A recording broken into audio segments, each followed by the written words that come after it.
Hello guys and welcome back to the channel. In this video, I'm going to show you how you can unsend an email in Gmail after 30 seconds. So let's get started. So first of all, you could open Gmail and send your email. So simply press send. And after sending, you'll be able to see send undo. So you're going to simply press undo. And now you can see that the email has been undooed.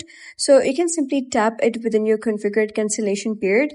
And if more than 30 seconds have passed, Gmail does not allow you to unsend or recall the email. At that point, that message has already been delivered.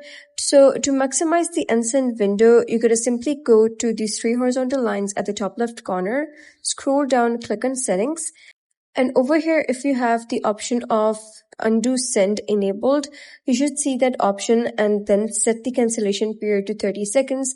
But if you don't see that option, then that means that your Gmail version doesn't allow that, but that's okay. You can still unsend it after sending it. You'll be able to see the undo button. So simply press on that and you're good to go. So that was how you can unsend an email in Gmail after 30 seconds. So if you found this guide helpful, please consider subscribing and leaving a like. It really helps me out, and I'll see you next time.